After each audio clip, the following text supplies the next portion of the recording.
The ruling class are murdering you. Not slowly, they've got their hands around your throats and you're just passing out. They are destroying the earth and everything that lives on it to make a few quid. This is not a drill. It's happening, and it's happening now. Why don't we just stop them? Why don't we get tough, take to the streets in millions, say enough is enough? It's an expression of my view, which is that we, human beings, all have a responsibility to stand up in solidarity with one another against authority that is errant, wherever and however and whatever it is and wherever we see it. Errant authority. You know, this is not 60s bull. This is stuff that has to do with the reality of the way the world turns now and the way it works. And we by and large have a very blinkered view of it. You think that still has traction? Absolutely. Is it my imagination? Is it too much to suggest that their leaders over there and our leaders in the West are driven not by trying to achieve peace in our time, but by something else, by something altogether less sublime? Call me a cynic, but it sometimes seems to me that some of them are more attached to power than to peace. You are not still in a democracy. You can buy political power now. That is not democratic. At some point in everybody's life, they have to decide whether or not they believe in the 1948 Universal Declaration of Human Rights in Paris. If you do, either you believe in it or you don't. You can't have it both ways. And so if you do believe it, then you have to stand up for people's human rights all over the world, irrespective of their ethnicity or their religion or their nationality. We're all human beings and we behave differently by accidents of our birth. The walls that divide us are created accidentally, and in consequence, they are reversible. Once we understand that they're only like us, we're just people who are born in different parts of the world, we don't have collateral damage anymore. We no longer allow the headlong rush to maximize the bottom line. We say that other things that are more important. Wish You Were Here is about the world is a confusing place, and it's difficult to find a reality that one can grasp wholeheartedly.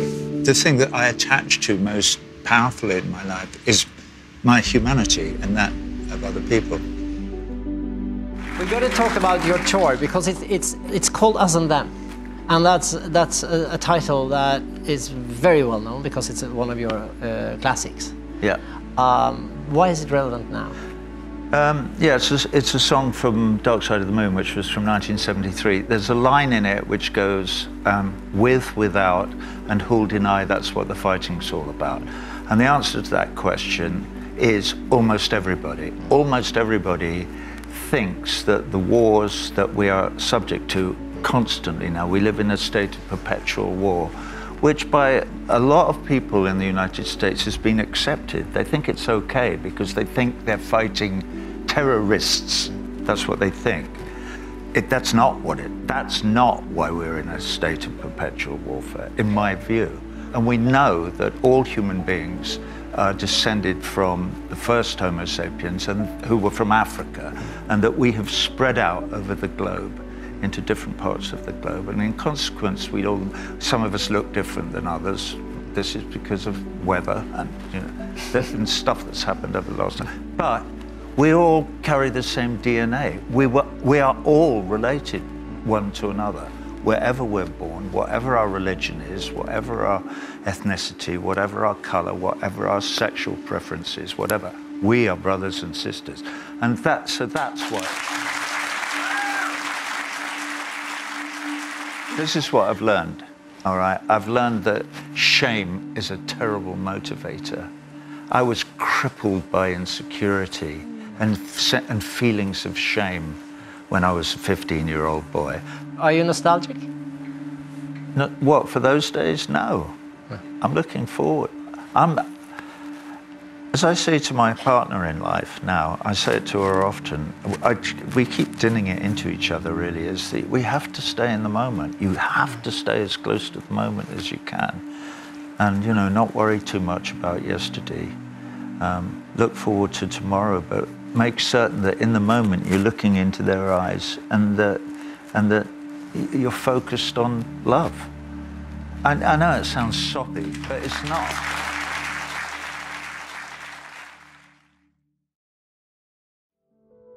One would need to persuade the good people of the United States of America that they somehow need to wrest the power that resides with the very, very wealthy back to the rest of you, or the rest of them, in order that you could, for instance, have a mainstream media that reports news from around the world rather than providing 24-hour entertainment in order to sell soap powder, which is, with all due respect, and there's not a great deal of respect you can give to even some of the considered august bodies, some of the broadsheets. You know, the New York Times is now just a mouthpiece for the government, so is the Wall Street Journal. But the people would have to wait. First of all, they would have to wake up. The people, you Americans, would have to wake up to the fact that these newspapers and the rest of the media are not giving you the news. So what, if anything, to do? Well, understand that every day, in many small but central ways, we get to choose. This is something that I actually put in my folder when I came out here today. You have no idea what it is. Nobody does, because it arrived on the internet to me this morning. It's a request for the rights to use my song, Another Brick in the Wall 2, in the making of a film to promote Instagram. So it's a missive. It's a missive from Mark Zuckerberg to me, right? Arrived this morning with an offer of a huge, huge amount of money, and the answer is f*** you. No f***ing way. And I only mention that because this is an insidious, it's the insidious movement of them to take over absolutely everything, you know. So those of us who do have any power, and I do have a little bit, in terms of the control of the publishing of my songs, I do anyway. So I will not be a party to this bullshit, Zuckerberg.